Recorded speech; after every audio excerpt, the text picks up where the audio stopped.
Hey everyone, this is Shazli and welcome back to Zoom Commerce. In this particular session, we'll be revising business management. Business management को पूरा का पूरा revise करने वाले हैं हम for the upcoming NTA UGC NET examination. So we'll just start with this particular session. So if I talk about the basic meaning of business management, तो बहुत मतलब नाम से ही मीनिंग अपने को पता चल रही है, बिजनेस का मैनेजमेंट करना. तो मैनेजमेंट को हम लोग क्या बोले, एक प्रोसेस जिसके अंदर हम लोग ये डिसाइड करने की कोशिश करते हैं कि भाई एक जो बिजनेस है वो कैसे रन करेगा, लाइक प्लानिंग कैसे करेंगे, उस प्लान का इम्प्लीमेंटेशन कैसे करेंगे, गोल सेट करना, ईच एंड एवरीथिंग. हम कह सकते हैं एक जो मेरा बिजनेस है, वेरियस एक्टिविटीज़ हैं बिजनेस की, अगर हम बात करें, इसको मैनेज करना is very dynamic in nature. तो ये जितने भी फंक्शंस है ना, इनका जो पूरा मैनेजमेंट है, this we study under business management आपका. अब अगर हम यहाँ पे बात करें बिजनेस मैनेजमेंट के फंक्शंस की बात करें कि फंक्शंस हैं क्या आखिर बिजनेस मैनेजमेंट के, तो मेजर फंक्शंस की अगर हम बात करें तो 4 हम बोल सकते हैं. Planning, organising, actuating and controlling as per George Jerry की अगर हम बात करें. उसके बाद में अगर हम मेजर फंक्शंस की डिस्कशन की कोशिश करें, प्लानिंग का मतलब क्या है, बेसिक फंक्शन एक पर्टिकुलर मैनेजमेंट की अगर हम बात करें, भाई जब भी हम लोग कोई भी चीज़ करने की कोशिश करते हैं तो पहली चीज़ क्या है भाई, प्लान बनाना. तो बिजनेस अगर आप करने की कोशिश कर रहे हैं तो पहली चीज़ क्या करेंगे, हम लोग एक प्लान बनाएंगे, एक प्लान सेट करेंगे अपना. उसके बाद में प्लानिंग की अगर हम प्रोसेस की बात करें, ऑब्जेक्टिव सेटअप करना, प्रेमाइज सेटअप करना, उसके बाद में ऑल्टरनेटिव्स देखना, उसके अकॉर्डिंगली जो सबसे बेस्ट ऑल्टरनेटिव है उसको चूज़ करना हम लोग, उसके बाद में जो है प्लान को इम्प्लीमेंट करना. भाई प्लानिंग कर ली हमने, उसके बाद में ऑर्गेनाइजिंग करना. एक बिजनेस ने पहले अपने प्लान सेटअप कर लिए कि भाई उसको ये करना है, इतना ये अचीव करना है, इतना वो अचीव करना है, whatever the plans of the business over.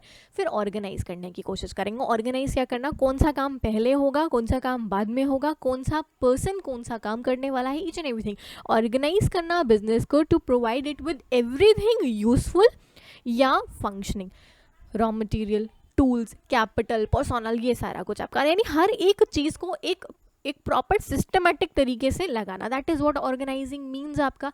उसके बाद में आ जाएगा स्टाफिंग. स्टाफिंग का मतलब सही इंसान को सही, अब मैंने जो है ऑर्गेनाइज कर लिया सारी चीज़ें कि ये काम ऐसा होगा, ये काम वैसे होगा, इस काम के लिए ये स्किल्स चाहिए, इस काम के लिए वो, each and everything I have organised. अब मैं क्या करूँगी, उस काम को करने के लिए, जिस काम को मैंने ऑर्गेनाइज किया, उस काम को करने के लिए सही पर्सन को उस पर्टिकुलर जगह पे मैं रखूँगी. सो दिस इज़ व्हाट हम कह सकते हैं आपका स्टाफिंग इज. तो मेन पर्पज स्टाफिंग का क्या है, to put the right man at the right job. That is square pegs in square holes, round pegs है तो उसको राउंड होल के अंदर डाला. दिस इज व्हाट आपका स्टाफिंग मीन्स. फिर डायरेक्टिंग करना. अब मैंने सही इंसान को सही जगह पे रख दिया, सब कुछ कर दिया. अब हम उनको क्या करेंगे, डायरेक्शंस प्रोवाइड करने की कोशिश करेंगे कि आपको ऐसे काम करना है, आपको ऐसे काम करना है, डायरेक्शंस प्रोवाइड करना, ताकि ये जो काम मैंने ऑर्गेनाइज किया था और ये जो लोगों को मैंने स्टाफ किया, ये एफिशिएंटली काम हो जाए आपका. तो ये हम लोग क्या करेंगे, डायरेक्शंस प्रोवाइड करने की कोशिश करेंगे. डायरेक्शंस की अगर हम बात करें तो 4 एलिमेंट्स हैं डायरेक्शन के हमारे लिए. एक हो गया मेरा सुपरविजन करना. सुपरविजन ओवरसी करना, जैसे सुपरवाइजर्स होते हैं ना, जैसे आपके फैक्ट्रीज़ के अंदर होते हैं, आपकी मशीनरी के ऊपर सुपरवाइजर्स होते हैं, वो देखने की कोशिश करते हैं कि आप कैसे काम कर रहे हैं, कैसे नहीं. इसी तरीके से मोटिवेशन आपका, जहाँ पे हम कह सकते हैं एम्प्लॉई को आप एनकरेज करने की कोशिश करते हैं. आप एनकरेज करने के तरीके बहुत सारे हो सकते हैं. पॉजिटिवली इनकरेज कर सकते हैं कि नहीं, यू कैन डू इट, बिल्कुल you can do it. Negatively कर सकते हैं, नहीं किया ना तो निकाल देंगे काम से. नेगेटिवली इनकरेज करना, उससे भी एम्प्लॉई काम करने लग जाता है. मॉनेटरी, भाई मॉनेटरी बेनिफिट्स प्रोवाइड करना या नॉन मॉनेटरी बेनिफिट्स प्रोवाइड करना, रिकॉग्निशन देना या ऐसा कुछ भी. This is what motivation is. Leadership, यानी उसको हम कह सकते हैं लीड करना, इन्फ्लुएंस करना उसको कि वो अच्छा सा काम करे, एंड उसे कम्युनिकेट करना. तो इसके हम कह सकते हैं 4 तरीके रहते हैं. फिर कंट्रोलिंग करना. कंट्रोलिंग का मतलब क्या है कि जो अपन ने स्टैंडर्ड सेट किया है वो स्टैंडर्ड अचीव करना. ठीक है, अचीव हो रहा है या नहीं हो रहा है, और अगर कोई दिक्कत आ रही है या हम कह सकते हैं कुछ अनफेवरेबल चीज़ें हैं, उनको करेक्ट करना. दिस इज़ व्हाट आपका कंट्रोलिंग मीन्स. कंट्रोलिंग के अंदर ये सारी चीज़ें आपकी इंक्लूड होंगी. धीरे से हम लोग आ जाते हैं अभी इम्पॉर्टेंस ऑफ मैनेजमेंट. मैनेजमेंट क्यों इम्पॉर्टेंट है, एवरीबडी नोज. गोल को अचीव करने के लिए, भाई मैंने एक पर्टिकुलर गोल, आपने जैसे आपका एग्जामिनेशन है, आपने गोल सेट किया है, गोल इज आपका जेआरएफ, क्या सारी चीज़ें मैनेज करनी पड़ी है, टेस्ट सीरीज भी देना है, पीवाईक्यू भी सॉल्व करना है, एमसीक्यू एक्सपेक्टेड एमसीक्यू भी सॉल्व करना है, स्पीड भी मेंटेन करनी है, एक्यूरेसी भी मेंटेन करनी है, पेपर 1 भी करना है, पेपर 2 भी करना है, each and everything you have to do. तो अब ये जो आपने ये सारा कुछ मैनेज कर रहे हैं ना, हर एक चीज़ आप लोग, क्या इससे आपको हेल्प हो रही है इस गोल को अचीव करने में. दिस इज़ व्हाट आपका इंपॉर्टेंस इज मैनेजमेंट का.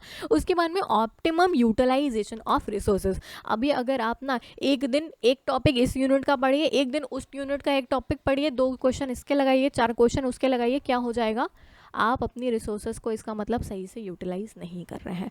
आपके पास में बुक्स हैं, आपके पास में ये आपने सब्सक्रिप्शन या कुछ भी जो भी आपने वीडियोस देख रहे हैं, व्हाटएवर इट इज़, तो ऑप्टिमम यूटिलाइजेशन है रिसोर्सेज का जब भी हम लोग प्रॉपरली एक एक चीज़ मैनेज कर रहे हैं। ना टाइम का वेस्टेज हो रहा है, ना रिसोर्सेज का वेस्टेज हो रहा है, ना हम कह सकते हैं नॉलेज का वेस्टेज होगा। इस तरीके से आपका कॉस्ट आपकी कम लगेगी, एस्टैब्लिश होगा साउंड आपका ऑर्गेनाइजेशन, सारा कुछ इन ट्यून चलेगा। जो भी मैंने ऑब्जेक्टिव सेट करे हैं उसके अकॉर्डिंगली अगर हम मैनेजमेंट अच्छा चल रहे हैं कर रहे हैं, एस्टैब्लिश होगा इक्विलिब्रियम आपका, एक तरीके से हम कह सकते हैं। जैसे जैसे हम देखते हैं ना कि जो आपका एनवायरमेंट है, this is dynamic in nature.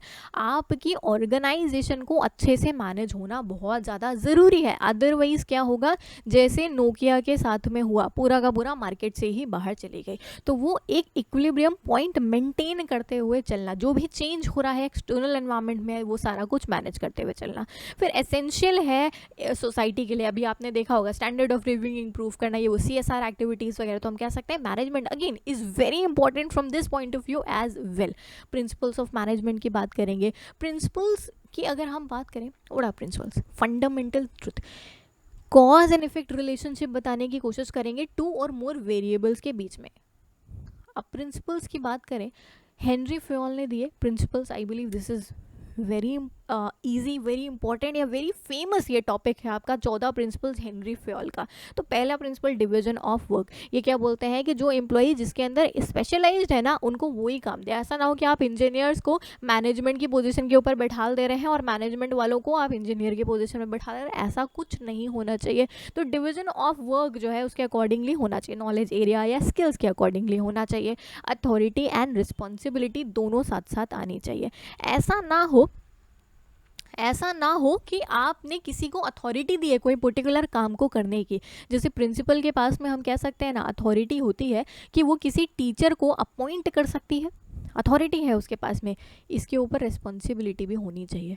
ऐसा ना हो कि ये काम अपना किसी और से करवा रही है, इंटरव्यू कोई और ले रहा है, सारा कुछ कोई और कर रहा है और ये खाली बैठी हुई है। अब खाली बैठने से हमको पता है, जैसे यूनिवर्सिटी में टीचर्स होते हैं ना, यूनिवर्सिटी में टीचर्स वो पढ़ा नहीं रहे होते हैं, अथॉरिटी है उनके पास में सारा कुछ करने की, बट रिस्पॉन्सिबिलिटी नहीं है उनके ऊपर, पढ़ाते ही नहीं है वो वहाँ पे। तो अगेन इससे क्या हो जाता है कि इनके पास में रिस्पॉन्सिबिलिटी नहीं। अब अगर किसी के पास में मान लीजिए रिस्पॉन्सिबिलिटी है, जैसे PhD होल्डर्स हो गया, कि किसी के पास में भी कोई पर्टिकुलर काम को करने की रिस्पॉन्सिबिलिटी दी गई है उनको, लेकिन उनके पास अथॉरिटी नहीं है डिसीजन लेने की, तो दोनों चीज़ें हैंड इन हैंड आपकी चलनी चाहिए, को एग्जिस्ट करेंगी दोनों चीज़ें। अथॉरिटी आपकी आती है पोजिशन से, रिस्पॉन्सिबिलिटी आपकी। नेक्स्ट डिसिप्लिन, थर्ड प्रिंसिपल जो है क्या कहता है, अबाउट ओबीडियंस के बारे में यहाँ पे बात करता है ये। तो management principle is essential and is seen as the oil to make the engine. Discipline एक ऑर्गेनाइजेशन के अंदर होना चाहिए, यूनिटी ऑफ कमांड। ऐसा ना हो कि ये कुछ और कमांड दे रहा है, ये कुछ और, एक पर्सन जो है, एक मैनेजर बोल रहा है एक पर्टिकुलर सबऑर्डिनेट को कि आप जो है ना जब तक काम नहीं खत्म करेंगे आप घर नहीं जाएंगे, और दूसरा क्या बोल रहा है मैनेजर, दूसरा ये बोल रहा है कि तुम 6 बजे चले जाना, कल आके कर लेना। अब वो किसका कमांड माने, वो तो बेचारा कंफ्यूज हो गया। तो unity of command should be there. फिर यूनिटी ऑफ डायरेक्शन होना चाहिए, यानी एक फोकस है मेरा, यहाँ पे पहुँचना है, यहीं के लिए आपका डायरेक्शन है। जिसको बोलते हैं ना 2 नाव की सवारी करते हैं ना, एक इधर वाला और एक इधर वाला, तो दोनों में ही डूब जाते हैं अपन लोग। तो यूनिटी ऑफ डायरेक्शन होना चाहिए, एक ही डायरेक्शन में हम काम कर रहे हो, यानी कि जितने भी एम्प्लॉइज़ के ऑब्जेक्टिव है ना वो किस लाइन में बनाने चाहिए, जो मेरे ऑर्गेनाइजेशन का ऑब्जेक्टिव है ना उसी के accordingly. Subordination of individual interest आपका, there are always kind of interest है हर एक ऑर्गेनाइजेशन के अंदर। अगर हम बात करें, हर एक बंदे का इंटरेस्ट अलग है। तो हेनरी फ्योल इंडिकेट करते हैं कि पर्सनल इंटरेस्ट जो है वो इंटरेस्ट ऑफ ऑर्गेनाइजेशन के तरीके से हमको क्या करना चाहिए, इसको क्लब करना चाहिए। Now this applies to all the levels of entire organisation including आपका मैनेजर्स। तो आपका जो भी इंडिविजुअल का इंटरेस्ट है ना उसको हमें किस डायरेक्शन के अंदर लेके जाना चाहिए, जो भी मेरा हम कह सकते हैं ऑर्गेनाइजेशन का इंटरेस्ट है। ऐसा ना हो कि इनका इंटरेस्ट कुछ और हो और ऑर्गेनाइजेशन का इंटरेस्ट कुछ और जा रहा हो। इंटरेस्ट यहाँ पे मतलब है पर्पस से। नेक्स्ट आएंगे रेम्यूनरेशन। रेम्यूनरेशन जो है आपकी, हम कह सकते हैं एकदम फेयर एंड जस्ट होनी चाहिए। ऐसा ना हो सेम स्किल्स इनकी भी है, सेम काम ये भी कर रहे हैं, इनको 15,000 दे रहे हैं और इनको 40,000 दे रहे हैं। This should not happen. ना ज़्यादा रेम्यूनरेशन होनी चाहिए और ना आपकी कम होनी चाहिए। ज़्यादा होंगी तो दिमाग खराब हो जाएंगे, कम होगी तो डिमोटिवेशन हो जाएगा। नेक्स्ट आएंगे डिग्री ऑफ सेंट्रलाइजेशन। कुछ चीज़ें हैं जो आपको अपने हाथ में रखनी है और कुछ चीज़ें हम कह सकते हैं डिसेंट्रलाइज कर लीजिए, यानी उसका डिसीजन मेकिंग का पार किसी और को दे दीजिए आपका। सो डिग्री ऑफ डिसेंट्रलाइजेशन आपका। नेक्स्ट आएंगे स्केलर चेन आपका। स्केलर चेन हिरार्की, अगर एक हम कह सकते हैं क्लियर लाइन ऑफ हिरार्की होनी चाहिए कि अगर एक सबऑर्डिनेट को कोई डिसीजंस मिल रहे हैं, मान लीजिए या हम कह सकते हैं कोई चीज़ जो है आप उसको इन्फॉर्मेशन प्रोवाइड करी जा रही है या उसको कोई इन्फॉर्मेशन प्रोवाइड हो रही है, तो वो एक पर्टिकुलर हम कह सकते हैं सीक्वेंस में, एक हिरार्की के फॉर्मेट में जाना चाहिए। क्लियर लाइन होनी चाहिए अथॉरिटी की। ये ना हो कि उसने काम कर लिया भी उसे पता ही नहीं चल रहा है कि किसको उसको जो है रिपोर्ट करना है या कुछ करना है। देन ऑर्डर आपका, अकॉर्डिंग टू दिस प्रिंसिपल, जो 14 प्रिंसिपल्स हैं मैनेजमेंट के, employees in an organisation must have the right resources at their disposal so that they can function properly आपका। ठीक है, यहाँ पे ये कहता है कि आपका जो सब कुछ है ना वो ऑर्डरली मैनर के अंदर होना चाहिए आपका, यानी कि जो एनवायरनमेंट है वो भी सही होना चाहिए, सारा कुछ आपका एक ऑर्डरली मैनर में। इक्विटी क्या बोलता है आपको कि हमको इक्वल ट्रीटमेंट करना है। ऐसा ना हो कि कोई ऑर्गेनाइजेशन के अंदर कोई एम्प्लॉय को हम फेवर कर रहे हैं या ऐसा कुछ भी कर रहे हैं, तो अनकाइंडली किसी को भी ट्रीट नहीं करना है, सबको आपको काइंडली एंड इक्वली जो है वो ट्रीट करना है।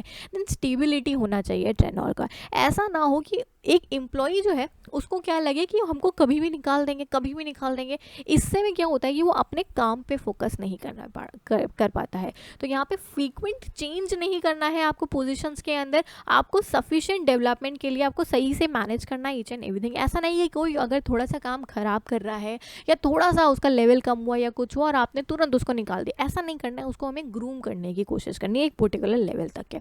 उसके बाद में इनिशिएटिव क्या कहता है कि एम्प्लॉई इनिशिएटिव, एम्प्लॉई को इनिशिएट करने का मौका देना चाहिए आपको। मतलब ऐसा नहीं है, आपको एनकरेज करना है एम्प्लॉयज़ को कि वो भी इन्वॉल्व हो। अगर वो डिसीजन मेकिंग में इन्वॉल्व होंगे ना तो उनको क्या लगेगा कि ये मेरी ऑर्गेनाइजेशन है और वो उसको डेवलप करने के लिए और ज़्यादा अच्छे से काम करने लगेंगे। एस्पिरिट्स दी कॉर्प, ये क्या स्टैंड करता है, यूनिटी ऑफ एम्प्लॉयज़ होनी चाहिए। Managers are responsible to develop for the development of morale in the work place आपका। इंडिविजुअलिटी, एरिया ऑफ कम्युनिकेशन, ऐसा ना हो कि आपका जो आपस में एम्प्लॉयज़ हैं ये एक दूसरे के ऊपर भरोसा ही ना करें, ट्रस्ट ही ना हो इनके ऊपर, अंडरस्टैंडिंग ही ना हो आपका। ठीक है, दिस शुड नॉट हैपन। तो दो चीज़ें हैं जो काफ़ी ज़्यादा हम कह सकते हैं इंपॉर्टेंट है आपके। एक तो 14 प्रिंसिपल जो थे फ्योल के, that were also very important from examination point of view. And then हमारे पास में साइंटिफिक मैनेजमेंट थ्योरी भी बहुत ज़्यादा इंपॉर्टेंट है एग्जामिनेशन पॉइंट ऑफ व्यू से। अब साइंटिफिक मैनेजमेंट थ्योरी को हमने एप्लीकेशन ऑफ इंजीनियरिंग साइंस भी बोला है प्रोडक्शन के लिए। अब ये हम कह सकते हैं किसने दी, टेलर ने ये अप्रोच दी। ना इसका मेन ऑब्जेक्टिव क्या था कि इकोनॉमिक एफिशिएंसी बढ़ाना, लेबर की प्रोडक्टिविटी इंक्रीज करना वाज हम कह सकते हैं the major objective of this particular theory. अब यहाँ पे इन्होंने फोकस किसके ऊपर किया था, इम्प्रूव करने के ऊपर, एफिशिएंसी को इम्प्रूव करना हर एक एम्प्लॉय की, हर एक इंडिविजुअल की एक पर्टिकुलर ऑर्गेनाइजेशन के अंदर। ना सच है कि इन्होंने कहा कि अगर कोई रिपीटेटिव इन नेचर काम करेंगे ना तो उनकी हम कह सकते हैं धीरे धीरे जो वो चीज़ें हैं ना वो आपकी बहुत ज़्यादा इंप्रूव हो जाएंगी। यानी इन्होंने क्या किया, इन्होंने बोला कि अगर आपको कुछ काम करना है, एक एक पर्टिकुलर चीज़ को इन्होंने इंजीनियरिंग पॉइंट ऑफ व्यू से एनालाइज करने की कोशिश करी और वो सेट करने की, ये इतने मिनट में ये काम होगा, इतने मिनट में वो काम होगा, किस तरीके से टर्न करना है, किस तरीके से क्या करना है, each and everything was analysed over, किस तरीके से बैठना है, खड़े होना है एंड एवरीथिंग। ताकि फैटिग स्टडी थी यहाँ पे, motion study, each and everything was analysed in this particular theory आपका। मेजर प्रिंसिपल्स की अगर हम बात करें कि टेलर ने जो साइंटिफिक मैनेजमेंट थ्योरी थी इसके मेजर प्रिंसिपल्स क्या थे, यानी क्या क्या क्रक्स था, तो इन्होंने क्या कहा कि प्लानिंग को डूइंग से सेपरेट कर दीजिए आप। पहली चीज़ है कि प्लानिंग का मतलब है केवल एक प्लान बनाना और जो एक्चुअल चीज़ें हो रही हैं वो अलग है। फिर उन्होंने कहा फंक्शनल फोरमैनशिप होनी चाहिए सुपरविजन के लिए। इन्होंने क्या कहा, सुपरवाइजर होने चाहिए रेस्पेक्टिव फील्ड्स के अंदर जो केवल क्या काम करें, इंस्ट्रक्शंस देना, डायरेक्शंस देना और सारा चीज़ें यही ये काम करेंगे। एक एक चीज़, एक एक एक्शंस के ऊपर नोट करना एम्प्लॉयज़ के। उसके बाद में दे सेड कि time and motion fatigue studies के बारे में इन्होंने बात करी। अगर हम बात करें टाइम स्टडी की, इन्होंने बात करी, मोशन स्टडी की बात करी, फैटिग स्टडी की बात करी। इन्होंने बोला कितना टाइम लगना है, किस मोशन से काम करना है, किस मोशन के मतलब अगर आपको घूमना है या एक प्रोडक्ट को उठा के कहीं पे रखना है, उसके बारे में भी इन्होंने यहाँ पे बात करी। फैटिग स्टडी के बारे में बात हुई ना। फैटिग का मतलब जो थकावट होती है आपकी ना। Improving the working condition, tools को स्टैंडर्डाइज करने की बात करी। पीरियड ऑफ वर्क के बारे में बात करी कि कितना काम होना चाहिए एक पर्टिकुलर टाइम पे, उसके बाद में आपको ब्रेक लेना है। देन कॉस्ट ऑफ प्रोडक्शन कितना, मतलब each and every aspect was analysed over year. Incentive से लेकर के एवरीथिंग ही स्टडीड अपनी इस पर्टिकुलर थ्योरी के अंदर।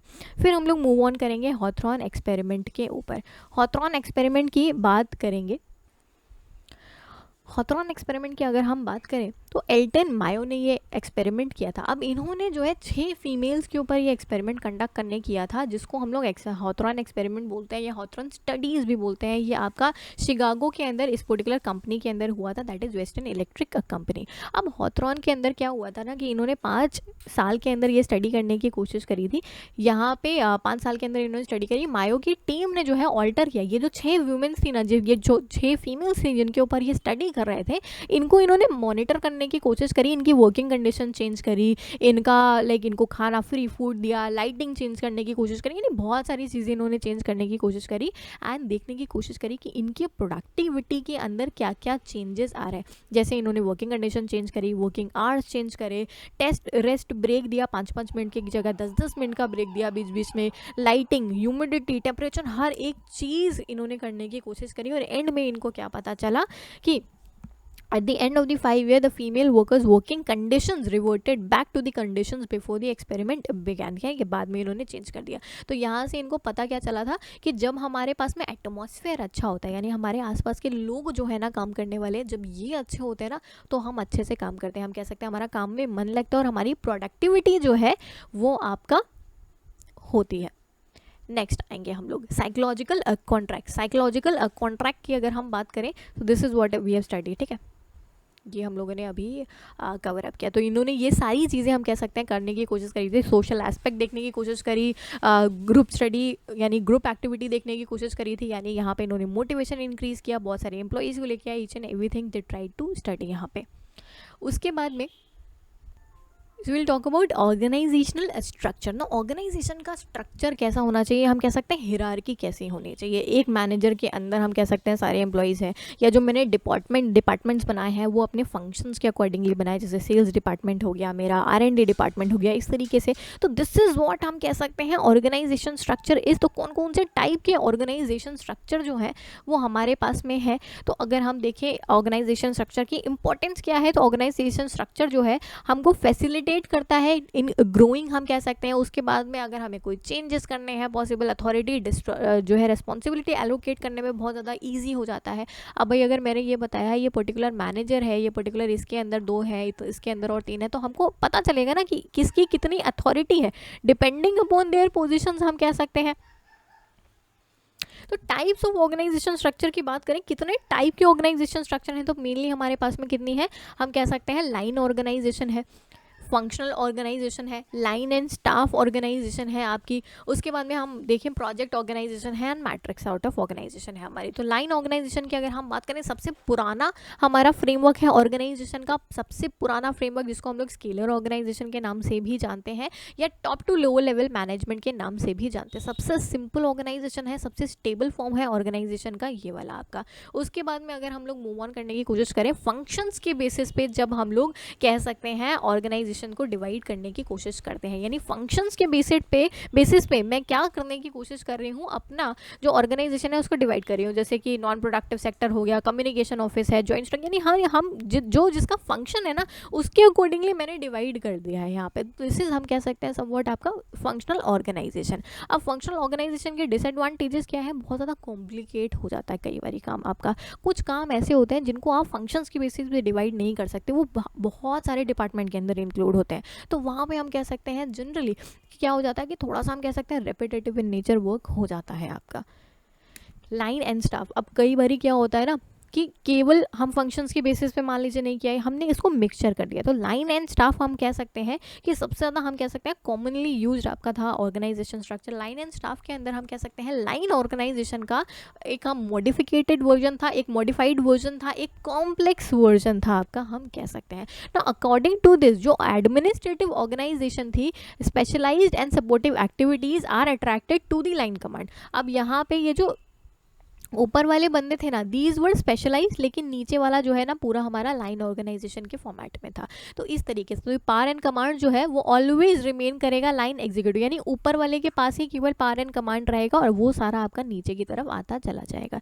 सो दिस इज व्हाट आपका लाइन एंड स्टाफ। तो इन्होंने लाइन को ही थोड़ा सा मॉडिफाई किया, थोड़ा सा कॉम्प्लेक्स करने की कोशिश करी, फंक्शंस के बेसिस पे ऊपर वाला एंड उसके नीचे पूरा और लाइन ऑर्गेनाइजेशन चलता हुआ इस तरीके से, कुछ इस तरीके से। जैसे प्रोडक्शन मैनेजर है आपका, अब इसी के पास में सारी पार्ट्स हैं, अब इसके बाद में इसके नीचे हमने लाइन फॉर्मेट में ऐसे बना दिया, ये इधर ऐसे इस तरीके से। तो दिस इज व्हाट आपका हम कह सकते हैं लाइन एंड स्टाफ ऑर्गेनाइजेशन। उसके बाद में प्रोजेक्ट ऑर्गेनाइजेशन। प्रोजेक्ट ऑर्गेनाइजेशन क्या हुआ, जैसे कंपनी के पास में बहुत सारे तरीके के हम कह सकते हैं प्रोजेक्ट्स रहते हैं, तो अगर हम क्या करें, एक टीम ऑफ स्पेशलिस्ट बनाए डिफरेंट डिफरेंट एरियाज के हर एक प्रोजेक्ट के लिए।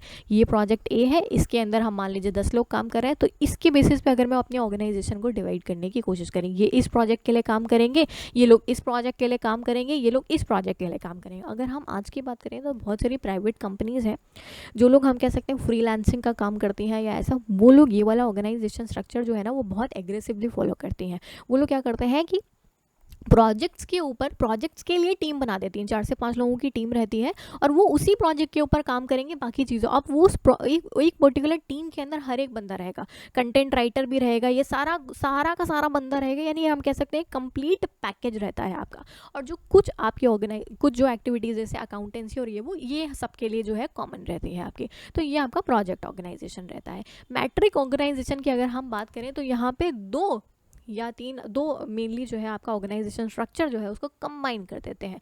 जैसे फंक्शंस के बेसिस पे एंड प्रोजेक्ट के बेसिस पे, अगर हम दोनों बेसिस पे हम कह सकते हैं कंबाइन करके अपना ऑर्गेनाइजेशन स्ट्रक्चर लेके आ रहे हैं। जैसे एक फंक्शंस के बेसिस पे, प्रोजेक्ट के बेसिस, दोनों हैंड इन हैंड अगर आपका चल रहा है तो वो जो आपका ऑर्गेनाइजेशन स्ट्रक्चर हो जाएगा वो कैसा हो जाएगा, मैट्रिक्स सॉर्ट ऑफ हो जाएगा। मैट्रिक्स का मतलब हाइब्रिड, यानी कॉम्बिनेशन ऑफ टू आपका हम कह सकते हैं। देन हमारे पास में है formal and informal organisation. Formal जो हम कह सकते हैं आपकी ऑर्गेनाइजेशन प्रोसेस के अंदर होती है, जो आपके बिजनेस के अंदर होती है, जहाँ पे सिस्टमैटिक फंक्शनिंग रहती है, एफिशिएंट यूटिलाइजेशन है मेरी रिसोर्सेज का, जहाँ पे मैनेजर्स हैं, एम्प्लॉयज़ हैं, ये सारा कुछ मतलब एकदम फॉर्मल वाला आपका। इनफॉर्मल की अगर हम बात करें ऑर्गेनाइजेशन, तो इनफॉर्मल ऑर्गेनाइजेशन जो हम लोग अपना क्रिएट कर लेते हैं ग्रुप्स वगैरह, दैट इज़ इनफॉर्मल ऑर्गेनाइजेशन। तो फॉर्मल ऑर्गेनाइजेशन का एडवांटेज क्या है, सिस्टमैटिक रहेगा सारा कुछ, आपका अचीवमेंट होगा, ऑर्गेनाइजेशन गोल का कोऑर्डिनेशन है सबके बीच में, क्योंकि एक पर्सन को हम कह सकते हैं हमने रखा ही इसलिए है जो सारी चीज़ें ऑर्गेनाइज कर रहा है। तो ऑब्वियसली बात है फॉर्मल ऑर्गेनाइजेशन के अंदर कोऑर्डिनेशन रहेगा हर एक चीज़ के बीच में, क्योंकि they'll keep a person to do those activities, आपका हम कह सकते हैं जो मैनेजर का काम ही यही होता है। चेन ऑफ कमांड रहेगा, एक कमांड दूसरे की तरफ, दूसरे से तीसरे की तरफ, एक प्रॉपर चेन में सारा कुछ आपको रहेगा कि आपको किसको रिपोर्ट करना है, उसको किसको रिपोर्ट करना है, एक प्रॉपर चेन है, एक प्रॉपर हायरार्की यहाँ पे फॉर्मुलेट रहेगी। ज़्यादा एम्फेसिस कहाँ पे रहेगा, काम के ऊपर ज़्यादा एम्फेसिस रहेगा आपका। डिसएडवांटेज, डिले इन एक्शन, धीरे धीरे करके काम रहता है, डिसीजन मेकिंग स्लो रहती है, सोशल नीड को ज़्यादातर हम इग्नोर करने की कोशिश करते हैं। यहाँ पे एम्फेसिस किसके ऊपर रहता है, काम के ऊपर रहता है। और कई बार ऐसा हो जाता है कि जो क्रिएटिविटी है ना वो पीछे रह जाती है, क्योंकि इतना ज़्यादा मेजर काम का रूल रह जाता है, तो क्रिएटिव आइडियाज़, टैलेंट ये आपके पीछे रह जाते हैं कई बारी। इनफॉर्मल ऑर्गेनाइजेशन ना जो हम लोग आपस में ही बना लेते हैं ना ग्रुप्स वगैरह, दैट इज़ व्हाट आपका हम कह सकते हैं इनफॉर्मल ऑर्गेनाइजेशन। जैसे फ्रेंडली ग्रुप्स, सोशल ग्रुप्स, ये जो आपका ऑर्गेनाइजेशन, ये जो ग्रुप्स हैं ये फॉर्मल ऑर्गेनाइजेशन के अंदर ही आपके फॉर्मुलेट होते हैं। अब नेक्स्ट हम लोग आएंगे span of control. Span of control की अगर हम बात करें, स्पैन ऑफ कंट्रोल की अगर हम बात करें तो स्पैन ऑफ कंट्रोल क्या है, एक पर्टिकुलर मैनेजर के अंदर जितने भी एम्प्लॉयज़ हैं, 2 हैं, 3 हैं, 4 हैं, 5 हैं, 6 हैं, यानी जितने भी एम्प्लॉयज़ हैं एक पर्टिकुलर ऑर्गेनाइजेशन के अंदर, एक पर्टिकुलर मैनेजर के अंदर, वो उस मैनेजर का क्या है, span of control. concept that describes the number of people that are managed by someone. This is what आपका span of control is. Delegation of authority. अब मैनेजर जो है अगर उसके अंदर इतने सारे लोग हैं काम कर रहे हैं जो उसका स्पैन ऑफ कंट्रोल है, now he can not perform all the task assign to him. अब इसको दूसरों से काम करवाना पड़ेगा in order to meet his target. जो मैनेजर है अपनी अथॉरिटी जो है तो थोड़ी सी डेलीगेट करता है, यानी अपनी अथॉरिटी थोड़ी सी किसी और को देगा, नीचे वाले पर्सन को, अपने सबऑर्डिनेट को देने की कोशिश करेगा कि भाई ये मेरे काम का ये हिस्सा जो है ये आप कर देना। Happens everywhere, this happens. आपका टीचर्स वगैरह भी आपको काम सौंपने की कोशिश करते हैं, यानी हर जगह पे ये चीज़ आपकी होती है। तो दिस इज़ व्हाट आपका डेलीगेशन ऑफ अथॉरिटी इज़।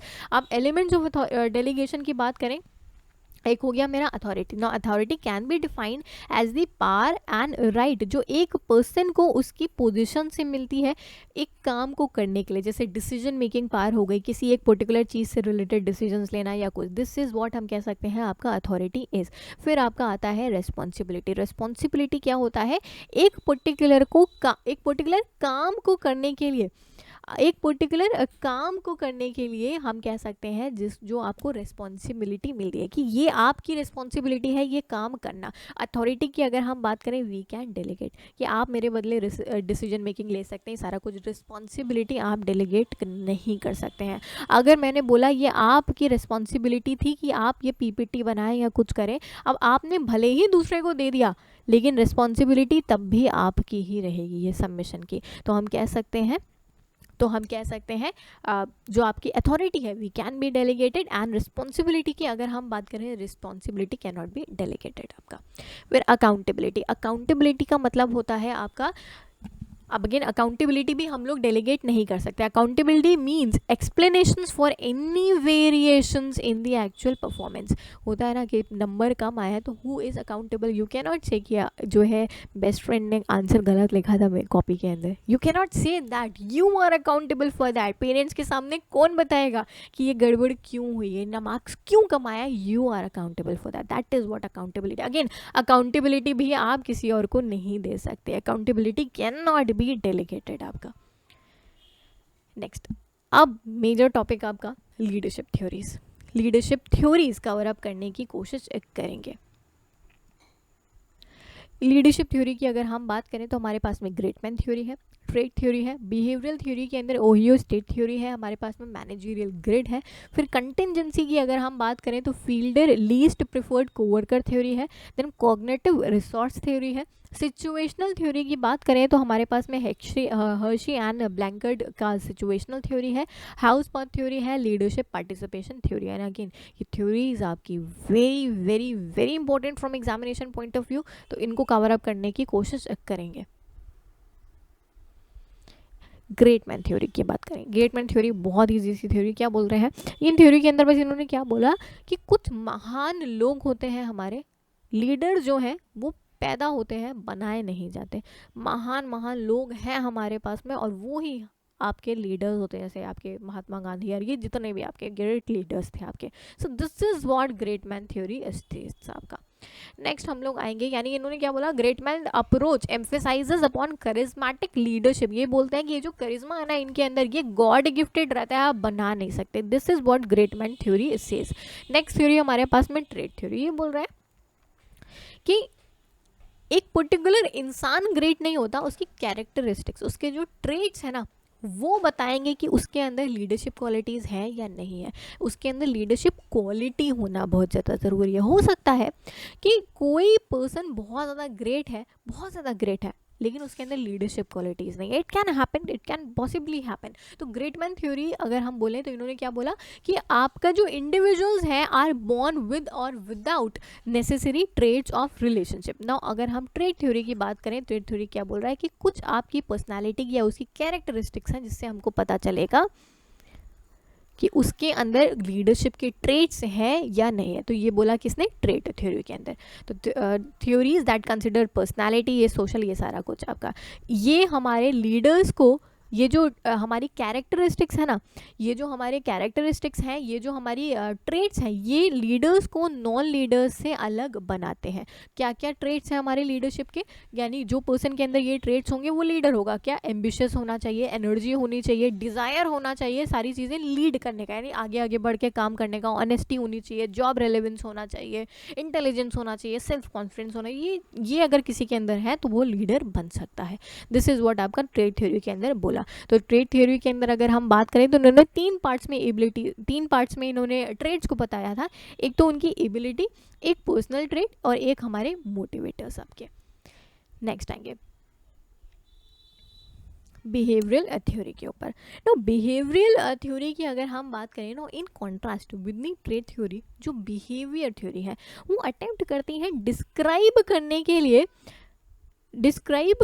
लिए leadership in terms of what leaders do, while trait theory seeks to explain leadership on the basis of what leaders are.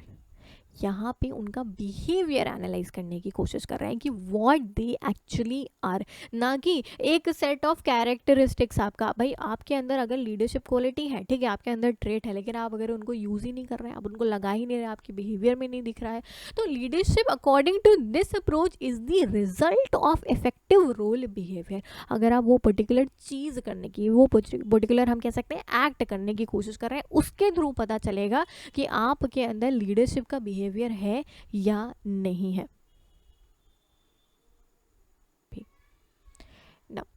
Behavioural theory की अगर हम बात करें तो ये थ्योरी किस पे एम्फेसाइज कर रही है, स्पेसिफिक बिहेवियर पे एम्फेसाइज करने की कोशिश कर रही है। ये क्या बोल रही है, ऑटोक्रेटिक, डेमोक्रेटिक, लेजिस्फेयर, मिशिगन स्टडीज, ये सारा आपका इन्होंने यहाँ पे एम्फेसाइज किया। तो ये जो थ्योरी है अटेम्प्ट करती है to isolate behaviours that differentiate effective leaders from ineffective leaders. अब हो सकता है आपके अंदर कैरेक्टरिस्टिक्स है लीडरशिप की, लेकिन क्या सारे लीडर्स मेरे इफेक्टिव हैं, या कुछ इनइफेक्टिव भी रहे होंगे आपके लीडर्स। तो ये जो थ्योरी है ये क्या बोलने की कोशिश कर रही है, आपके बिहेवियर पे, यानी आपका बिहेवियर इफेक्टिव है या इनइफेक्टिव है। This is what this theory focuses upon आपका।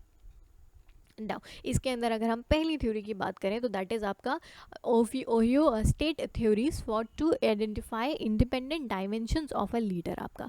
अब यहाँ पे अगर हम बात करें, इन्होंने कहा कि दो तरीके के लीडर्स हैं आपके, एक तो एम्प्लॉय ओरिएंटेड हो गए और एक मेरे प्रोडक्शन ओरिएंटेड हो गए मेरे लीडर्स। तो यहाँ पे अगर हम ओहियो स्टेट स्टडी की बात करें तो यहाँ पे इन्होंने क्या बोला, the extent to which leader is likely to have job relationship characterised by mutual trust वगैरह, यानी कि कुछ लीडर्स जो है वो एम्प्लॉय ओरिएंटेड होंगे और कुछ जो लीडर्स हैं आपके गोल ओरिएंटेड होंगे, जिसको हम लोग बोलते हैं प्रोडक्शन ओरिएंटेड लीडर्स होंगे, डिपेंडिंग अपॉन देयर बिहेवियर हम कह सकते हैं ना। जो एम्प्लॉय ओरिएंटेड है वो एम्फेसाइज करेंगे इंट्रा पर्सनल रिलेशनशिप के ऊपर, पर्सनल इंटरेस्ट के ऊपर, और जो प्रोडक्शन ओरिएंटेड होंगे वो एम्फेसाइज किसके ऊपर करेंगे, टास्क के ऊपर, एक पर्टिकुलर जॉब के ऊपर एम्फेसाइज करने की कोशिश करेंगे। उसके बाद में हमारी दूसरी थ्योरी है that is managerial grid theory again आपकी। अब मैनेजरियल ग्रिड थ्योरी भी production and concern for people के बेसिस पे ही आपको आपके बिहेवियर को कैटेगराइज करने की कोशिश करती है। अगेन बिहेवियरल थ्योरी के अंदर ही है ये। अब यहाँ पे आप देखिए क्या है, इन्होंने एक ग्रिड पे एक जगह पे क्या लिया है, कंसर्न फॉर पीपल लिया है, सॉरी कंसर्न फॉर प्रोडक्शन लिया है, एक जगह पे इन्होंने क्या लिया है, कंसर्न फॉर पीपल लिया है।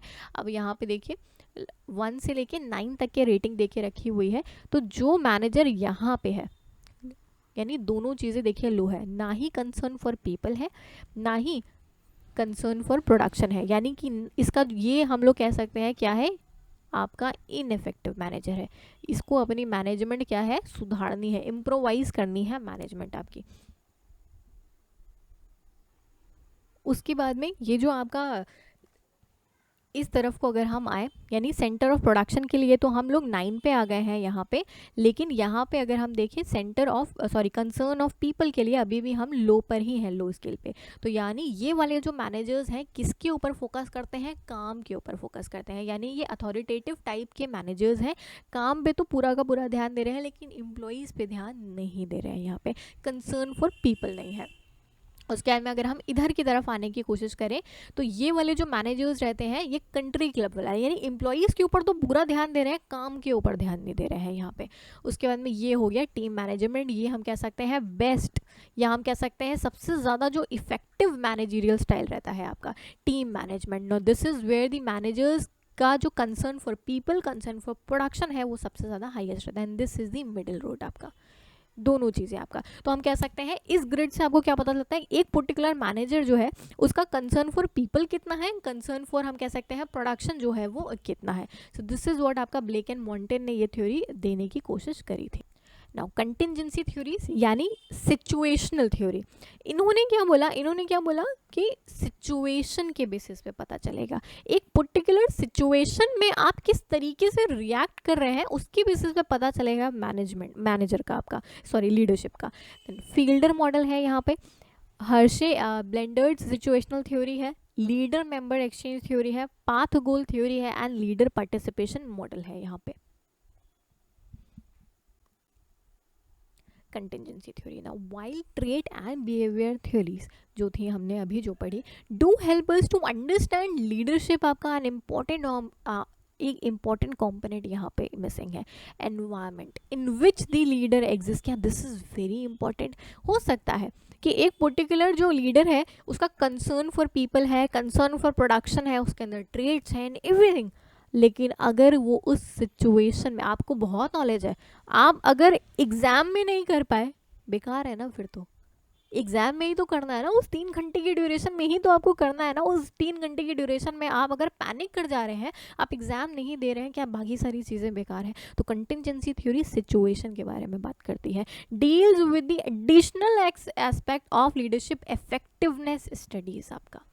Now Fiedler theory, identifying leadership style, फिर डिफाइन करना सिचुएशन को, उसके बाद में मैच करना लीडर्स को विद दोज पर्टिकुलर सिचुएशंस आपका। ना आइडेंटिफाई करने की कोशिश करें अगर हम लोग लीडरशिप स्टाइल करो, तो इन्होंने 2 चीज़ें दी, एक आपको इन्होंने LPC क्रिएट किया। LPC क्या है, least preferred co-worker. Now an instrument that tells to measure whether a person is task या relationship oriented। अब इससे आपको पता चलेगा 2 चीज़ें, या तो वो पर्सन टास्क ओरिएंटेड है या रिलेशनशिप ओरिएंटेड है। यानी पहले तो हमको ये पता करना पड़ेगा ना कि इसकी कैरेक्टरिस्टिक है क्या, टास्क ओरिएंटेड है या लीडरशिप ओरिएंटेड है। ये देख लिया हमने।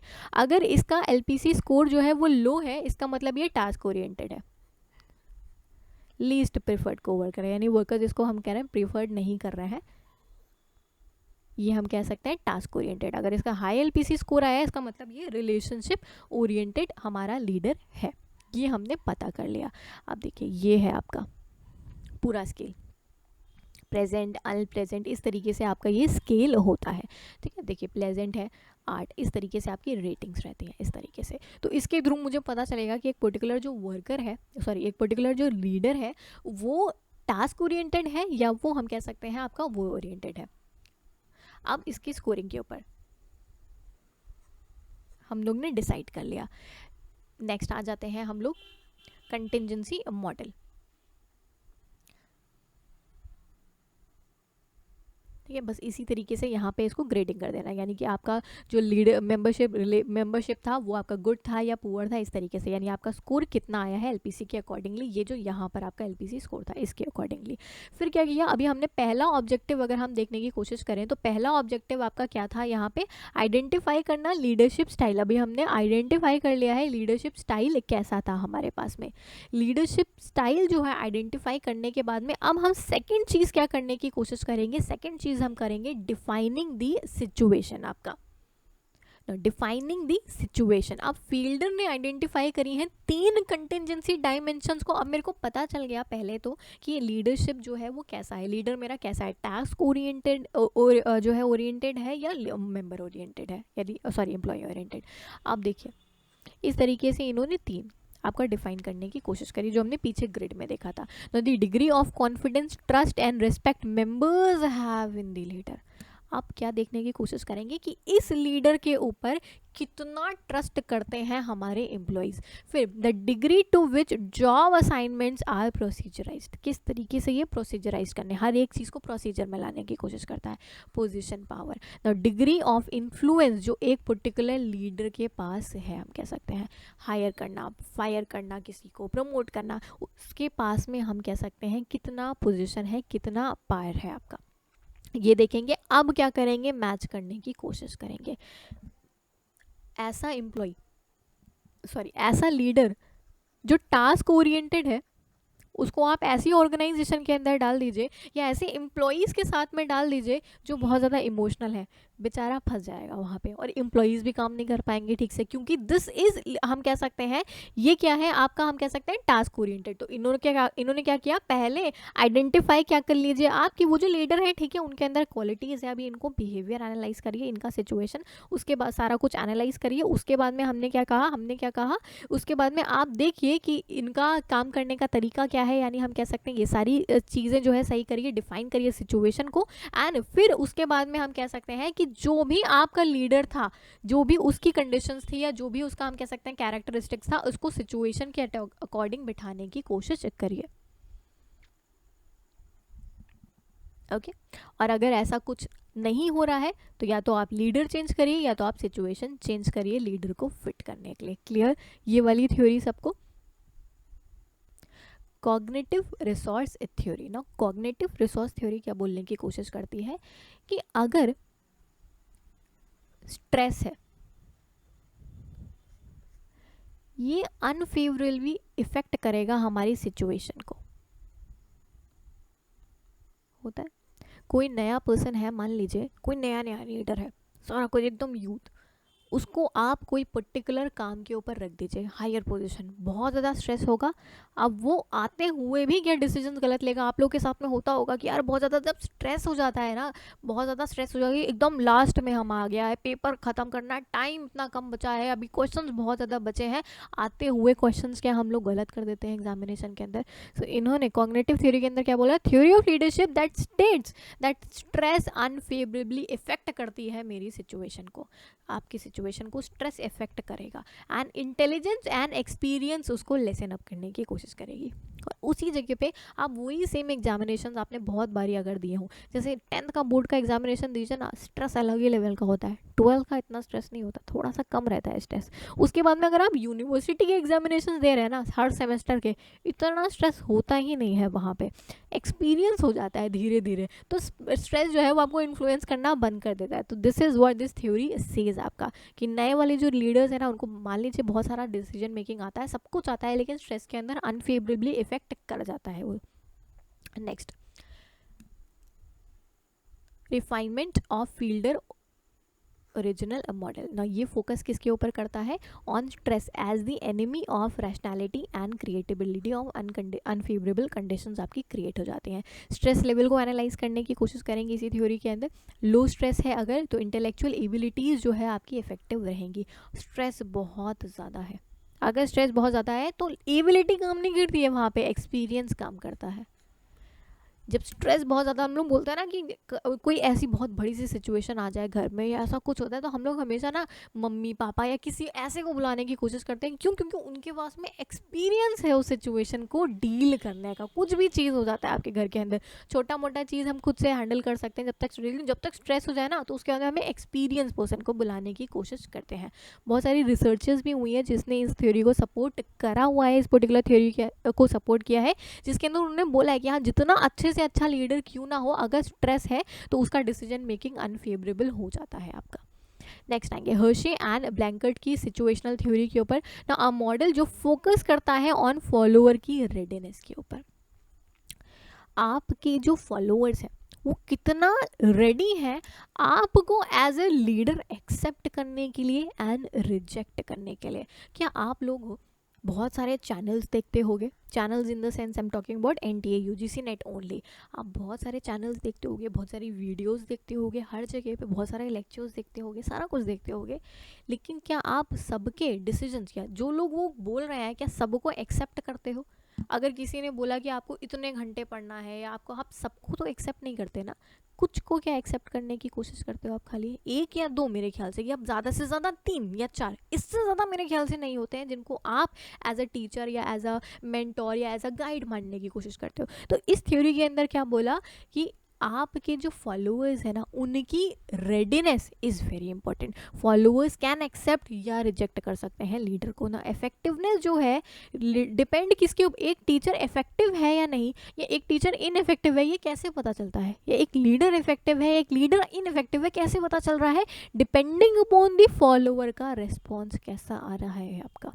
Readiness is the extent to which जो पीपल है वो एबिलिटी या विलिंगनेस है उस पर्टिकुलर टास्क को कंप्लीट करने के लिए। कि मैंने आप लोगों को बोला या किसी ने आप लोगों को बोला है, किसी टीचर ने बोला कि ये करके आना है, ये रिवाइज करना है, ये डाउनलोड करना है, इसको पढ़ना है, इसको ये करना है, इसको वो करना है, और आप उसको एक्सेप्ट कर रहे हैं। So this is where a person या एक लीडर को हम बोलेंगे कि वो क्या है, इफेक्टिव है या इनइफेक्टिव है, आपका हो जाएगा। Okay, so this is what आपका हर्शे एंड ब्लैंकेट की सिचुएशनल थ्योरी के अंदर बोला गया। नेक्स्ट आएंगे तो यहाँ पे हम कह सकते हैं 4 स्पेसिफिक लीडर बिहेवियर को इन्होंने यहाँ पे बताने की कोशिश किया था, डिपेंडिंग अपॉन फॉलोअर्स की ability and motivation. Delegating, participating, selling and telling, इस तरीके से जहाँ पे रिस्पॉन्सिबिलिटी वो लोग क्या करने की कोशिश कर रहे हैं, डिसाइड कर रहे हैं, डिसीजंस ले रहे हैं, इम्प्लीमेंट करने की कोशिश कर रहे हैं, यानी ये काम अपना डेलीगेट करने की कोशिश कर रहे हैं। उसके बाद में ये देखिए यहाँ पे, अब यहाँ पे देखिए क्या आया, यहाँ पे पूरा का पूरा हम कह सकते हैं भरोसा, सबसे ज़्यादा भरोसा आपका किसके ऊपर था, एम्प्लॉयज़ के ऊपर था। और टास्क का आप देखिए एकदम नीचे की तरफ था। उसके बाद में हमारे आए पार्टिसिपेटिंग वाले लीडर्स। पार्टिसिपेटिंग वाले लीडर्स कौन थे आपके, S3, जो शेयर करते हैं आइडियाज़ वगैरह आपके। उसके बाद में यहाँ पे यानी टास्क की तरफ भी ओरिएंटेशन था और आपका इसकी तरफ भी ओरिएंटेशन ज़्यादा था, कंसर्न फॉर पीपल की तरफ। फिर सेलिंग वाले आ गए आपके, जो एक्सप्लेन करते हैं डिसीजन एंड प्रोवाइड करते हैं अपॉर्चुनिटी जो है आपका, हम कह सकते हैं क्लैरिफिकेशन के लिए। अब देखिए यहाँ पे हायर टास्क है, हायर आपका हम कह सकते हैं, यानी दोनों चीज़ें आपकी हायर है।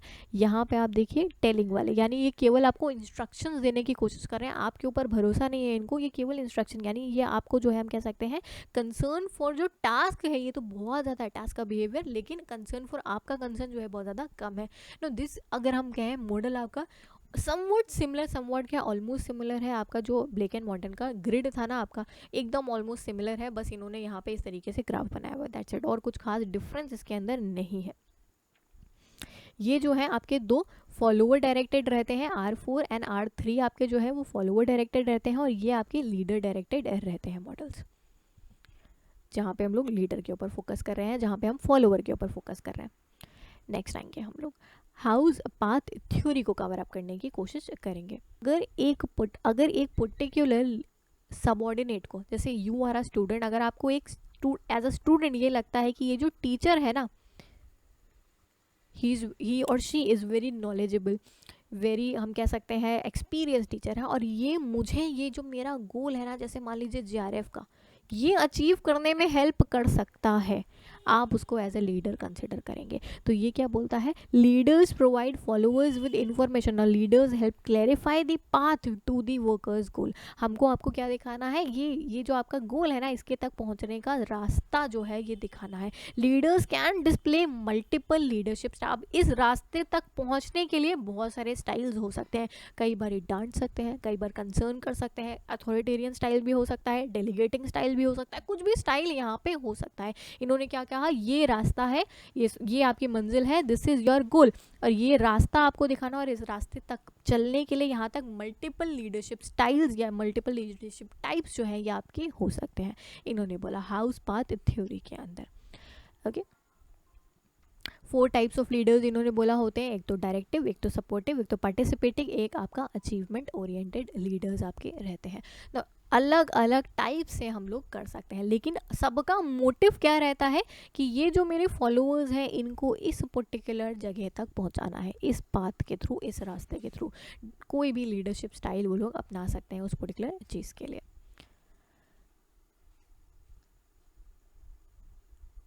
Okay, now 3D management theory के ऊपर हम लोग आएंगे। 3D मैनेजमेंट थ्योरी की अगर हम बात करें तो यहाँ पे इन्होंने 3 डायमेंशंस लिए यहाँ पे, 3 डायमेंशंस ऑफ लीडरशिप स्टाइल इन्होंने लेने की कोशिश करे। एक तो टास्क डायमेंशन हो गया, एक रिलेशनशिप डायमेंशन। ये हम लोग पिछले 2-3 थ्योरी में हम लोगों ने पढ़ा ऑलरेडी।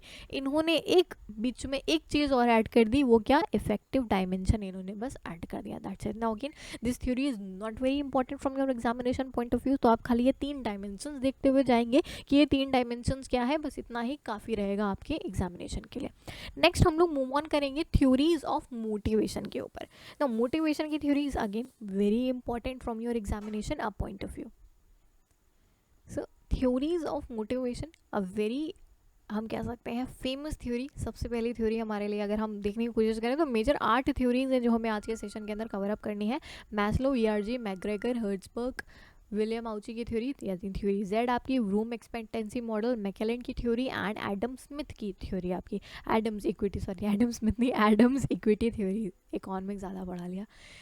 नेक्स्ट आएंगे, पहली थ्योरी को स्टार्ट करेंगे हम लोग, दैट इज मैस्लो की नीड हियरार्की थ्योरी। अब इन्होंने क्या दिया, एक यहाँ पर इन्होंने जो है एक पिरामिड सॉर्ट ऑफ दिया, जहाँ पे इन्होंने नीड्स यहाँ पे दी, 5 तरीके की नीड दी। इन्होंने क्या बोला कि एक जो पर्सन है ना, पहले आपको ये देखना पड़ेगा उसको मोटिवेट करने से पहले कि उसका लेवल क्या है। भाई एक पर्सन अगर नीचे वाले लेवल के ऊपर है, यानी उसको अभी तक फूड वाटर इस तरीके की ही नीड अभी फुलफिल नहीं हो रही है, और आप उसको जो है एक सर्टिफिकेट पकड़ा दे रहे हैं, he won't be motivated with that, क्योंकि अभी उसकी नीड क्या है, खाना, रोटी कपड़ा मकान, एग्जैक्टली अभी उसकी नीड वो है। तो आपको ये जानना पड़ेगा एम्प्लॉयज़ को मोटिवेट करने के लिए कि उनका लेवल क्या है। तो सबसे पहले साइकोलॉजिकल फिजियोलॉजिकल लेवल आपका, तो जो लोग इस लेवल के ऊपर हैं उनको इसी नीड से सेटिस्फाई करना पड़ेगा, उनको खाना और ये वो आपको प्रोवाइड करना पड़ेगा। फिर आ जाती है जिनकी ये वाली नीड सेटिस्फाई हो जाती है, वो दूसरी नीड की तरफ आ जाते हैं, जैसे सेफ्टी की तरफ। अब ये क्या करने की कोशिश करेंगे कि भाई अभी सारा कुछ तो अर्न कर रहे हैं खाना पीना, अब ये जॉब सिक्योरिटी की बात करेंगे, ये सोचने की कोशिश करेंगे कि यार सिक्योरिटी जैसे पॉलिसीज़ ले लिया या ऐसा कुछ करने की कोशिश करेंगे ये लोग, सेफ्टी। उसके बाद में अब इनको अगर आप, हम कह सकते हैं इनको अगर आपको सेटिस्फाई करना है तो इनको इनके अंदर ये भरोसा दिलाना पड़ेगा कि भाई आपकी जॉब रहेगी, आपकी जॉब कहीं नहीं जाने वाली है। इससे ये लोग मोटिवेट होते हैं, इनको लगेगा कि नहीं यार ये मेरी ही जॉब है, मेरे को निकालने नहीं वाले, ऐसा कुछ नहीं करने वाले हैं। अगला level love and belongingness, security हो गई, जॉब हो गई, सारा कुछ हो गया, अब हम लोग रिलेशनशिप्स बनाने की कोशिश करते हैं। अब हम लोग कैसे मोटिवेट होते हैं, अपने आसपास की रिलेशनशिप से, यानी जितना अच्छा रिलेशन जैसे होता है ना स्कूल वगैरह के अंदर या कॉलेजेस वगैरह के अंदर, जैसे फ्रेंड सर्कल अच्छा है या वर्क प्लेस के अंदर एनवायरनमेंट अच्छा है, तो काम करने का और ज़्यादा मन करता है, तो मोटिवेटेड रहते हैं काम करने के लिए। ये नीड भी सेटिस्फाई हो गई आपकी। तो हम लोग आ जाएंगे एस्टीम नीड्स के ऊपर, हम कह सकते हैं एस्टीम नीड्स के ऊपर। एस्टीम नीड्स क्या हो गई, फीलिंग ऑफ अकम्पलिशमेंट, एक जो आपके अंदर फीलिंग आती है ना कि नहीं हमने कुछ किया है, जैसे होता है ना कि अभी क्या हो गया कि अगर आपने कुछ काम किया एक पर्टिकुलर टाइम के बाद में जो मॉनेटरी बेनिफिट्स हैं वो आपको मोटिवेट नहीं कर सकते, लेकिन सारे लोग खड़े होकर के आपके लिए क्लैप कर रहे हैं या ऐसा कुछ कर रहे हैं, you will be motivated. So these are आपके एस्टीम नीड्स। तो जो लोग इस लेवल के ऊपर है ना, उनको इस तरीके से मोटिवेट करना है आपको। फिर आ जाते हैं हमारे पास में सेल्फ एक्चुअलाइजेशन लीड्स, जहाँ पे हम अपने ऊपर रिस्पॉन्सिबिलिटी उठाना चाहते हैं। अभी हम और किसी चीज़ से मोटिवेटेड नहीं होंगे, हमारे ऊपर भरोसा दिखाओ, हमें काम दो, हमें रिस्पॉन्सिबिलिटी दो, हमें डिसीजन मेकिंग करने दो, हमें थोड़ा सा एक्सपेरिमेंट करने दो, अपना टैलेंट शोकेस करने दो। दिस इज व्हाट आपका मैस्लो की नीड हियरार्की थ्योरी के अंदर बोला गया। तो एज पर दी नीड, जो एक एम्प्लॉई की नीड है वो जिस लेवल के ऊपर है उसके अकॉर्डिंगली हम उसको मोटिवेट करने की कोशिश करेंगे। सेकेंड थ्योरी है हमारे पास में ईआरजी थ्योरी, सेम ही है यहाँ पे, बस इन्होंने मैस्लो की थ्योरी को थोड़ा सा हम कह सकते हैं सिंप्लीफाई करने की कोशिश करी। इन्होंने क्या कहा, ये जो नीचे वाली दो चीज़ें थी ना, सेफ्टी एंड साइकोलॉजिकल, इन्होंने बोला कि अलग अलग नहीं है, ये एक ही के अंदर ही है। इन्होंने इसको एक ही के अंदर एग्जिस्टेंस के नाम से दे दिया, यानी कि आपको एग्जिस्टेंस, आपको रहने के लिए क्या चीज़ें ज़रूरी है, एग्जिस्ट करने के लिए, ह्यूमन बींग है उसको एग्जिस्ट करने के लिए, उसके एग्जिस्टेंस के लिए क्या क्या चीज़ें चाहिए, रोटी कपड़ा मकान, ये जॉब वॉब जो है आपका सेफ्टी के साथ में हो, ये सारा कुछ। फिर आ जाती है रिलेटेडनेस वाली नीड, अब आधी self esteem and social needs, ये आपकी आ जाती है आरडी के अंदर, दैट इज रिलेटेडनेस के अंदर। उसके बाद में सेल्फ एस्टीम पूरा का पूरा, और आधा आपका हम कह सकते हैं सेल्फ एस्टीम और सेल्फ एक्चुअलाइजेशन आपका आ जाता है ग्रोथ नीड के अंदर। सो this is what ERG theory है मोटिवेशन की। इन्होंने कुछ अलग से नया नहीं बताया, आपकी इसी की थ्योरी के अंदर मैस्लो की ही थ्योरी को कैटेगराइज कर दिया, दैट्स इट। उसके बाद में अगर हम करने की कोशिश करें हर्ट्जबर्ग की 2 फैक्टर थ्योरी देखने की कोशिश करें, तो हर्ट्जबर्ग ने 2 फैक्टर थ्योरी या हम कह सकते हैं मोटिवेशन हाइजीन थ्योरी देने की कोशिश करी। अब यहाँ पे इन्होंने क्या बोला two factor theory states that there are certain factors, एक वर्क प्लेस के अंदर जो सेटिस्फैक्शन कॉज करने की कोशिश करते हैं, जिससे एक पर्सन जो है वो सेटिस्फाइड होता है, वाइल एक सेट ऑफ फैक्टर्स ऐसे होते हैं जो डिससेटिस्फैक्शन कॉज करने की कोशिश करते हैं। अब इन्होंने दो तरीके के फैक्टर्स दिए थे, एक मेरे मोटिवेशन फैक्टर्स दिए और एक इन्होंने क्या उनसे दिए, एक इन्होंने हाइजीन फैक्टर्स देने की कोशिश करी। इन्होंने क्या बोला, एक पर्टिकुलर ऑर्गेनाइजेशन के अंदर दो फैक्टर्स रहते हैं, motivation factors and hygiene factors, and both are very important from an examination point, from an organisation की सक्सेस के पॉइंट ऑफ व्यू से। दोनों ही फैक्टर्स को हम कह सकते हैं हैंड इन हैंड लेके चलना है, तभी हमारे रिजल्ट जो है वो आएंगे। मोटिवेशन कौन से फैक्टर्स होते हैं, वो फैक्टर्स जो एक पर्सन को मोटिवेट करते हैं टू वर्क हार्डर आपका।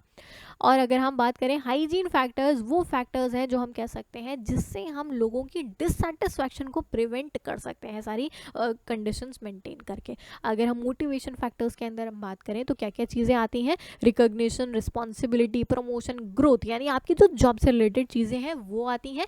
हाइजीन फैक्टर के अंदर भाई आपका सुपरविजन, आपका बॉस कैसा है, आपकी वर्किंग कंडीशन कैसी है, आपके कोवर्कर्स कैसे हैं, सिक्योरिटी है, ये सारी चीज़ें हम कह सकते हैं आपके हाइजीन फैक्टर्स के अंदर आती हैं। तो दीज आर वेरी इंपॉर्टेंट। इसकी वजह से जो एम्प्लॉय है वो डिससेटिस्फाइड नहीं होगा और इनकी वजह से जो एम्प्लॉयज़ है वो सेटिस्फाइड रहेगा, सेटिस्फाइड होगा और मोटिवेट होगा। तो दो फैक्टर्स इन्होंने बताए। नेक्स्ट आएंगे हम लोग अगली थ्योरी के ऊपर, theory X and theory Y. अब ये मैकग्रेगर ने थ्योरी दी थी। इन्होंने इसके अंदर क्या बोला, दो तरीके के लोग होते हैं, थ्योरी एक्स और थ्योरी वाई। तो थ्योरी एक्स देखने की कोशिश करेंगे पहले। तो इन्होंने क्या बोला कि जो एवरेज ह्यूमन बीइंग है ना, वो डिसलाइक करते हैं अपने काम को और काम को अवॉइड करने की कोशिश करेंगे ना। इनको क्या चाहिए, डायरेक्शंस चाहिए। यहाँ पे हम कह सकते हैं इनको डायरेक्शंस प्रोवाइड करना पड़ेगा। ये रिस्पॉन्सिबिलिटी लेने की कोशिश नहीं करते हैं, इनको आपको हर एक चीज़ के ऊपर सुपरवाइज करना पड़ेगा। जैसे कुछ बच्चे होते हैं स्कूल में, कॉलेज में, इनको आप हर एक चीज़ आपको बतानी पड़ेगी। This is what theory x ने बोला कि जो भी जॉब के अंदर कुछ वर्कर्स ऐसे हैं जिनको आपको हर एक चीज़, हम कह सकते हैं एक एक पर्टिकुलर जॉब के जो टास्क है वो आपको डायरेक्ट करना पड़ेगा। थ्योरी वाई जो क्या कहती है कि कुछ एम्प्लॉयज़ मेरे क्या होते हैं ना, कुछ एम्प्लॉयज़ मेरे सेल्फ डायरेक्टेड होते हैं, खुद से काम कर लेते हैं। जैसे कुछ स्टूडेंट्स होते हैं ना, सेल्फ स्टडी करते हैं, खुद से पढ़ने की कोशिश करते हैं। तो this is what theory Y आपकी स्टेट करती है।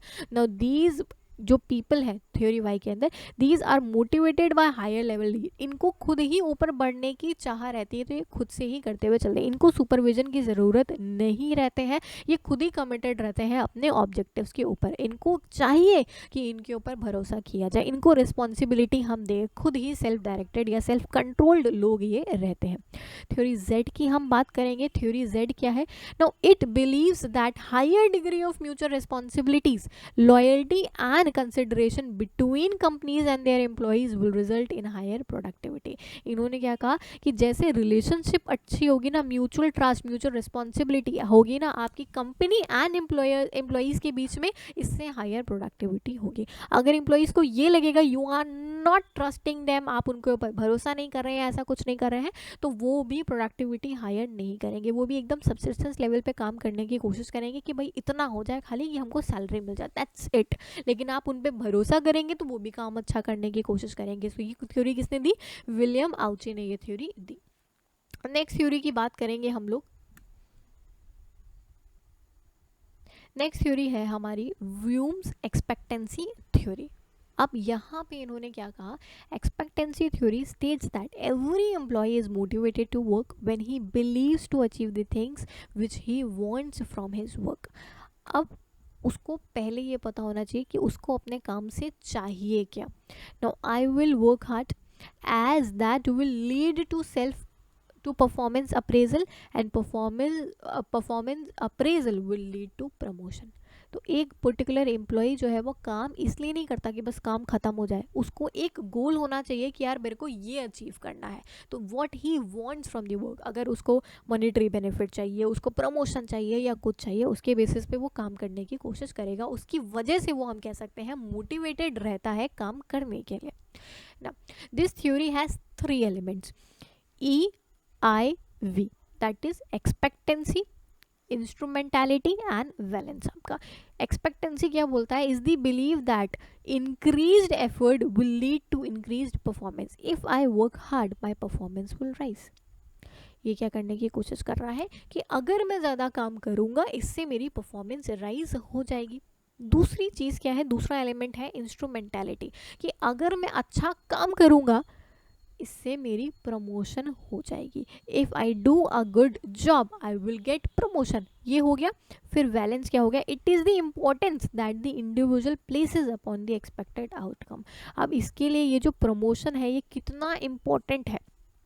क्या आपके हार्डवर्क करने से, परफॉर्मेंस अप्रेजल होने से बहुत सारी चीज़ें हो सकती हैं। एक तो प्रमोशन हो सकता है, पे हाइक हो सकती है, लोगों को जेलेसी फील कराना, बहुत सारे भाई मोटिव्स हो सकते हैं हमारे। आपके लिए वो आउटकम कितना ज़्यादा इम्पोर्टेंट है ना, this is also very important हम कह सकते हैं। तो इन तीनों का हम कह सकते हैं मिक्सचर जो है इन्होंने देने की कोशिश करी थी। ये आपका दिस इज़ व्हाट आपका व्रूम का एक्सपेक्टेंसी मॉडल वाज। नेक्स्ट आएंगे क्लासिफिकेशन ऑफ मोटिवेशन। अब मोटिवेशन जो है अगेन हमारा 3 तरीके से मोटिवेशन रहता है, या हम 3 कैटेगरीज के अंदर इनको बना सकते हैं। एक तो मेरा पॉजिटिव मोटिवेशन है, एक मेरा नेगेटिव मोटिवेशन है। पॉजिटिव मोटिवेशन क्या हुआ कि अगर आप लोग काम करोगे ना, जैसे आप काम कह सकते हैं ना, वो लीग्स वगैरह रहती हैं, आपका वो टेस्ट वगैरह रहता है कि अगर आप टॉप 10 में आओगे तो आपको ये वाउचर मिलेगा, आपको वो वाउचर मिलेगा। तो this is positive motivation, right. You are motivated to study, you are motivated to do that particular sort of work because आपको लगता है कि यार इससे ये बेनिफिट होगा, तो पॉजिटिवली मोटिवेट हो रहे हैं। नेगेटिवली मोटिवेट होने का मतलब काम नहीं करके आओगे ना तो ये पड़ेगा, मार पड़ेगी, ये पड़ेगी, वो पड़ेगा। So this is negative motivation. You are motivated to do the work because आपको ये लगता है मेरे को जॉब से निकाल देंगे, मेरे को जो है सैलरी कट कर लेंगे मेरी, ऐसा कुछ हो जाएगा, तो इसके लिए भी आप मोटिवेटेड है। तो this is positive and negative motivation. Extrinsic motivation and intrinsic motivation. Extrinsic motivation क्या होता है, आपके मार्क्स बहुत अच्छे आए ना, तो अभी क्या हो रहा है कि क्लास में टीचर आपकी तारीफ कर रही है, आपके फ्रेंड्स आपको बोल रहे हैं कि अरे वाह आपका तो ये क्वालिफाई हो गया, वो हो गया, वो। दिस इज एक्सट्रिंसिक मोटिवेशन आपका। इंट्रिंसिक क्या होता है कि अंदर से अच्छा वाला फीलिंग आता है, अगर अच्छा रैंक आ जाता है ऐसा कुछ। दिस इज इंट्रिंसिक मोटिवेशन आपका।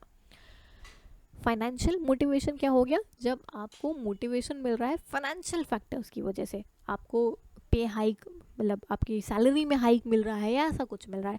नॉन फाइनेंशियल मोटिवेशन यानी जहाँ पे आपको बेनिफिट्स प्रोवाइड हो रहे हैं, आपको रिकॉग्निशन मिल रहा है, लेकिन आपको पैसे के टर्म्स में कुछ भी नहीं मिल रहा है, यानी फाइनेंशियल टर्म्स में कुछ नहीं मिल रहा है। फिर हम लोग आएंगे कॉर्पोरेट गवर्नेंस एंड एथिक्स के ऊपर। Corporate governance is the system of rules, practice and processes by which एक ऑर्गेनाइजेशन है वो डायरेक्ट होती है एंड कंट्रोल होती है। दिस इज व्हाट हम कह सकते हैं मेरा corporate governance is. Corporate governance की अगर हम बात करें तो एसेंशियली सीख करती है कि बैलेंस हमें मेंटेन करना है, कि भाई एक कंपनी का ऑब्जेक्टिव है या कंपनी का इंटरेस्ट है और ये मेरे स्टेक होल्डर्स का इंटरेस्ट है। स्टेक होल्डर्स जैसे मेरे सप्लायर्स हैं, फाइनेंस जो है आपके फाइनेंसर्स हैं जिन्होंने पैसा दिया है, मेरी गवर्नमेंट है, मेरे एम्प्लॉयज़ हैं, एवरीबडी। इसको बैलेंस मेंटेन करना बहुत ज़्यादा ज़रूरी है। ऐसा नहीं हो सकता कि गवर्नमेंट का कुछ और मोटिवेशन है, कुछ और इंटरेस्ट है, शेयर होल्डर्स का कुछ और इंटरेस्ट है और आप कुछ और काम कर रहे हैं। You have to maintain the balance over here. तो सिंस जो कॉर्पोरेट गवर्नेंस है आपका ऑल्सो प्रोवाइड करता है फ्रेमवर्क एक कंपनी के ऑब्जेक्टिव को मेंटेन करने के लिए, ऑब्जेक्टिव को हम कह सकते हैं अटेन करने के लिए। ये एनकम्पास करता है practically every sphere of management, action plan से लेके इंटरनल कंट्रोल, यानी हम कह सकते हैं इसका जो आपका एरिया ऑफ फंक्शनिंग है ना, इसका जो स्कोप है दैट इज़ वेरी ब्रॉड। तो कॉर्पोरेट सिस्टम क्या है, कॉर्पोरेट गवर्नेंस क्या है, वो रूल्स, वो सेट ऑफ प्रैक्टिसेस, वो प्रोसेसेस जिससे एक पर्टिकुलर कंपनी डायरेक्ट होती है या कंट्रोल करी जाती है। तो दीज आपके हम कह सकते हैं जो रूल्स प्रैक्टिसेस हैं, ये आपकी क्या है, कॉर्पोरेट गवर्नेंस है। तो कंपनी का corporate governance is very important investors के लिए, since it shows a companies direction, integrity उसकी शो करना है। अच्छा कॉर्पोरेट गवर्नेंस अगर आपका है, अच्छी रूल्स हैं, अच्छी आपकी प्रैक्टिसेस हैं अगर आपकी, तो हम कह सकते हैं जो इन्वेस्टर्स वगैरह है ना, इनका ट्रस्ट आपके अंदर बिल्डअप होगा और इससे फाइनेंशियल वायबिलिटी होगी, लॉन्ग टर्म अपॉर्चुनिटीज़ आपकी मार्केट के अंदर होंगी। नेक्स्ट हम लोग आएंगे बिजनेस एथिक्स के ऊपर। तो बिजनेस एथिक्स, एथिक्स क्या है, moral values, set of standards human conduct के लिए जो एक पर्टिकुलर ऑर्गेनाइजेशन के अंदर होते हैं। Now ethics can be defined as discipline dealing with moral duties आपकी, ऑब्लिगेशन, एक्सप्लेनेशन कि भाई क्या चीज़ सही है, क्या चीज़ गलत है। हो सकता है लीगली वो पर्टिकुलर चीज़ आपकी सही है या आप उसको सही साबित कर सकते हैं, लेकिन एथिकली, मॉरली हो सकता है वो पर्टिकुलर चीज़ गलत हो। तो एक बिजनेस को केवल लीगली ही नहीं देखना है, इसको एथिकली भी देखने की कोशिश करनी है। तो बिजनेस एथिक्स क्या बात करते हैं? Set of practices, set of principle, set of standards एक पर्टिकुलर ह्यूमन कंडक्ट के लिए कि किस तरीके से आपको ट्रीट। नाउ एथिक्स क्या है? Is the study of moral decisions that are made by us in the course of performance of our duties, कि क्या सही है और क्या गलत है, मॉरली क्या चीज़ सही है और क्या चीज़ गलत है। नाउ होपफुली आपको ये जो सेशन है ये अच्छा लगा होगा। इस पर्टिकुलर सेशन की जो पीडीएफ है वो आपको टेलीग्राम के अंदर अवेलेबल होगी, टेलीग्राम चैनल के ऊपर। टेलीग्राम चैनल का जो लिंक है वो डिस्क्रिप्शन बॉक्स के अंदर देके रखा हुआ है। As well as you guys can connect with me over Facebook, Instagram वगैरह। अगर आपको कोई भी डाउट्स वगैरह है तो आप वहाँ पे भी मेरे को टेक्स्ट ड्रॉप कर सकते हैं। सबकी लिंक्स जो है वो डिस्क्रिप्शन बॉक्स के अंदर प्रोवाइडेड है। So if you guys want, आप मुझे अनअकैडमी पे फॉलो कर सकते हैं, इंस्टाग्राम पे, टेलीग्राम के ऊपर आप चैनल ज्वाइन कर सकते हैं, ताकि आपके मेरे लेटेस्ट वीडियोज़ वगैरह के जो नोटिफिकेशन हैं ये भी आपको मिल जाए, एंड पीडीएफ नोट्स भी आप डाउनलोड कर पाए। So will see you guys in the next session. Bye, take care.